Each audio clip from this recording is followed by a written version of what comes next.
हमने देखा छात्रों पिछले 2 पार्ट के 5 अंकों में कि किस तरह से हरिहर काका एक सबक ले रहे थे, और हमने ये भी देखा कि अब वो न किसी को हाँ कह रहे हैं और न किसी को ना कह रहे हैं। तो आगे हम देखते हैं कि ना कहकर वे महन जी को भी दुखी नहीं करते, क्योंकि महन जी की वजह से उनका परिवार जो है वो काफ़ी क्या होने लग गया, उनके प्रति मुस्तैद, सावधान और सेवाभावी हो गया था। इसलिए वो कह रहे हैं कि वो महन जी को भी ना नहीं कर रहे थे, और हाँ उन्हें कहना ही नहीं है, क्योंकि अपनी ज़िंदगी में वे अपनी ज़मीन किसी को भी नहीं लिखेंगे। इस मुद्दे पर वे जागरूक हो गए हैं। जाल में फंसी चिड़ियाँ पकड़ से बाहर हो गई थी। महन जी इस बात को सह नहीं पा रहे थे। महन जी को लग रहा था कि हरिहर धर्म संकट में पड़ गया है। एक और वह चाहता है कि ठाकुर जी को लिख दूँ, किंतु दूसरी ओर भाई के परिवार के साथ माया मोह में बन जाता है। उनको लगता है कि उसे दूँ, लेकिन फिर वो सोचता है नहीं, ये मेरे भाई बहन है, भाई है और मेरा परिवार है और मेरे रिश्तेदार है, तो मैं ये ऐसा नहीं कर सकता। इसलिए वो कश्मकश में है, असमंजस में है, ठीक है ना। और इस स्थिति में हरिहर का अपहरण कर उसे ज़बरदस्ती उसे लिखवाने के अतिरिक्त दूसरा कोई विकल्प नहीं। बाद में हरिहर स्वयं राजी हो जाएगा, ऐसा उन्हें लग रहा था। किसे? महन जी को। तो वो एक प्लान करते हैं। महन जी लड़ाकू और दबंग प्रवृत्ति के है ना। एक बार उनको लगता है कि उनकी बात कोई टालना नहीं चाहिए, वो है वो सही होते हैं। अपनी योजना को कार्य रूप में परिणत करने के लिए उन्होंने क्या किया कि ये कश्मकश में है और प्रेम जाल में है भाई बहनों के, तो मैं ऐसा करता हूँ कि इसे किडनैप कर इसका अंगूठा ले लेता हूँ। और हालांकि यह सब गोपनीयता का निर्वाह करते हुए ही कर रहे थे। हरिहर काका के भाइयों को इसकी भनक तक नहीं थी कि आखिर उनके दिल में क्या चल रहा है, और इतने मंसूबे उनके मजबूत हो गए हैं। बात अभी हाल ही की है। आधी रात के आसपास ठाकुरबाड़ी के साधु संत और उनके पक्षधर भाला, गंडासा और बंदूक से लैस एकाएक हरिहर के दालान पर आ पहुँचे। हरिहर काका के भाई इस अप्रत्याशित हमले से अचानक हुआ, कुछ भी जहन में नहीं, तो हम है ना अचानक ही क्या है भौचक्के से देखते रहते, तो वही बात। इससे पहले कि वे जवाबी कार्यवाही करें और गुहार लगाकर अपने लोगों को जुटाएं, तब तक आक्रमणकारी उनके पीठ पर लाद कर हरिहर काका को चंपत हो गए, भाग गए।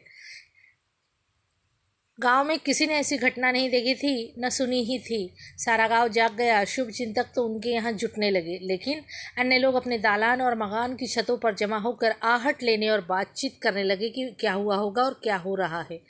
हरिहर काका के भाई लोगों के साथ उन्हें ढूंढने निकले। उन्हें लगा कि यह महंत का काम है। वे मैं दल बल के साथ ठाकुरबाड़ी जा पहुँचे ना। उन्हें लगा कि ये उन्हीं ने किया है, और उनके जो फेवर के थे और रिश्तेदार थे, और जो ऐसे लोग जो समझते थे कि हरिहर काका की संपत्ति मंदिर में जाने के बाद वहाँ एक चाल बन जाएगी ना, एक तरह के रिवाज बन जाएगा। रोज की भांति ठाकुरबाड़ी का मुख्य फाटक बंद था। वातावरण में रात का सन्नाटा और सुनापन व्याप्त मिला। उन्हें लगा यह काम महंत का नहीं, बाहर के डाकुओं का है। वे तो हर्जाने की मोटी रकम लेकर ही हरिहर काका को मुक्त करेंगे। खोज में निकले लोग किसी दूसरी दिशा की ओर प्रस्थान करते कि इसी समय ठाकुरबाड़ी के अंदर से बातचीत करने की सम्मिलित किंतु धीमी आवाज़ आई। वो लोग लेकर तो आए, लेकिन उन्हें लगा कि ठाकुरबाड़ी के हो सकते हैं, क्या ऐसा सोच ही रहे थे कि अचानक उन्हें एक आवाज़ आई। तो सबके कान खड़े हो गए, सब सावधान हो गए। उन्हें यकीन हो गया कि हरिहर काका इसी में है। अब क्या सोचना। वे ठाकुरबाड़ी का फाटक पीटने लगे। इसी समय ठाकुरबाड़ी की छत से रोड़े और पत्थर उनके ऊपर गिरने लगे। रोड़ा अटकाना, ऐसे बैम्बूज वगैरह, वे तितर बितर होने लगे। रोड़ा अटकाना है बाधा उत्पन्न करना। और हथियार संभाले, लेकिन हथियार संभलने से पहले ही ठाकुरबाड़ी के कमरों की खिड़कियों से फायरिंग शुरू हो गई और एक नौजवान के पैर में गोली लग गई। वह गिर गया।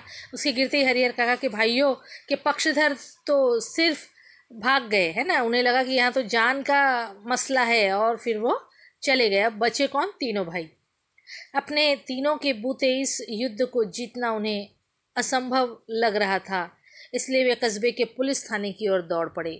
इधर ठाकुरबाड़ी के भीतर महंत और उनके कुछ चंद विश्वासी साधु सादे और लिखे कागज़ों पर अनपढ़ हरिहर काका के अंगूठे के निशान जबरन ले रहे थे। कोरे कागज़ पर निशान लेना गलत है, क्योंकि कोई कुछ भी लिख सकता है उस पर, है ना। हरिहर काका तो महंत के इस व्यवहार से जैसे आसमान से ज़मीन पर आ गए थे। पता नहीं उन्हें लगा कि कितनी अच्छी छवि है, क्योंकि कोई भगवान से संबंधित है ना, ईश्वर से है, गॉड से है, तो वो सच्चा होगा, आप ये कह नहीं सकते, दावा नहीं कर सकते। उन्होंने सपने में भी नहीं सोचा कि महंत जी इस रूप में भी आएंगे। जिस महंत को वो आदरणीय व श्रद्धेय इज्जतदार समझते थे, वह महंत अब उन्हें घृणित, दुराचारी और पापी नजर आने लगा था। अब वह उस महंत की सूरत भी देखना नहीं चाहते थे। अब अपने भाइयों का परिवार महंत की तुलना में उन्हें ज़्यादा पवित्र, नेक और अच्छा लगने लगा। कम से कम खाना पीना नहीं देते थे, पर उन्होंने मेरे साथ इस तरह का व्यवहार नहीं किया।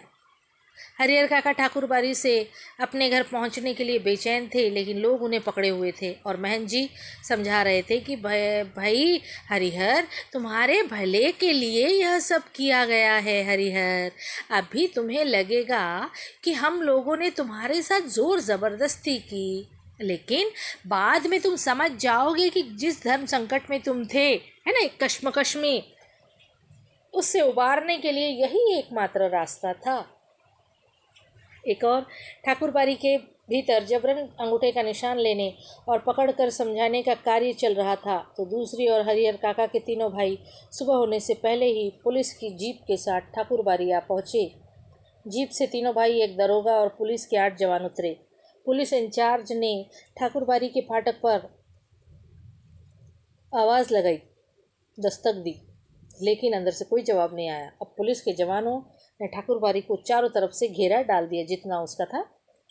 ठाकुर बाड़ी अगर छोटी रहती तो पुलिस के जवान आसानी से उसे घेर लेते, लेकिन विशालकाय ठाकुर बाड़ी को पुलिस के सीमित जवान घेर सकने में असमर्थ साबित हो रहे थे। फिर भी जितना संभव हो सका उस रूप में उन्होंने घेरा डाल दिया और अपना मोर्चा संभाल सुबह की प्रतीक्षा करने लगे। हरिहर काका के भाइयों ने सोचा कि जब वे पुलिस के साथ ठाकुर बाड़ी पहुँचेंगे तो ठाकुर बाड़ी के भीतर से हमले होंगे और साधु संत रंगे हाथों पकड़ लिए जाएंगे, लेकिन ऐसा कुछ भी नहीं हुआ। ठाकुर बाड़ी के अंदर से एक रोड़ा भी बाहर नहीं आया। शायद पुलिस को आते हुए उन्होंने देख लिया था। सुबह होने में अभी कुछ देर बाकी थी, इसलिए पुलिस इंचार्ज रह रहकर ठाकुर बाड़ी का फाटक खोलने का और साधु संतों के आत्मसमर्पण के करने के लिए कह रहे थे, क्योंकि मामला धर्म का है ना, इसलिए थोड़ा सा पुलिस जो है एहतियात बरत रही थी। साथ ही पुलिस वर्ग की ओर से हवाई फायर भी किए जा रहे थे, लेकिन ठाकुर बाड़ी की ओर से कोई जवाब नहीं आ रहा था।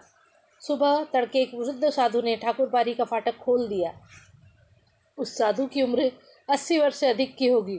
वह लाठी के सहारे कांपते हुए खड़ा था। पुलिस इंचार्ज ने उस वृद्ध साधु के पास पहुंच हरिहर काका और ठाकुर बाड़ी के महंत पुजारी एवं अन्य साधुओं के बारे में पूछा, लेकिन उसने बताने से इनकार किया।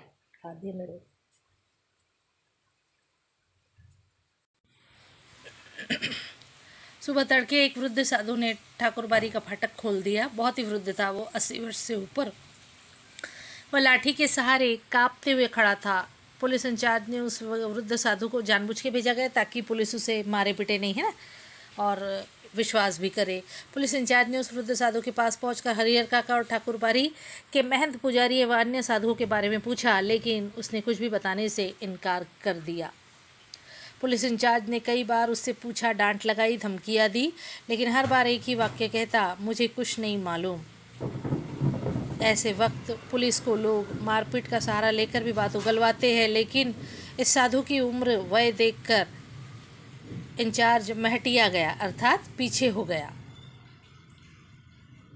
पुलिस इंचार्ज के नेतृत्व में पुलिस के जवान ठाकुर बाड़ी की तलाशी लेने लगे, लेकिन न तो ठाकुर बाड़ी के नीचे के कमरों में ही कोई पाया गया और न छत के कमरों में ही। पुलिस के जवानों ने खूब छानबीन की, उस वृद्ध साधु के अलावा कोई दूसरा ठाकुर बाड़ी में नहीं मिला। और इसके आगे का फिर हम देखेंगे छात्रों। अब तक के लिए यहीं तक, धन्यवाद।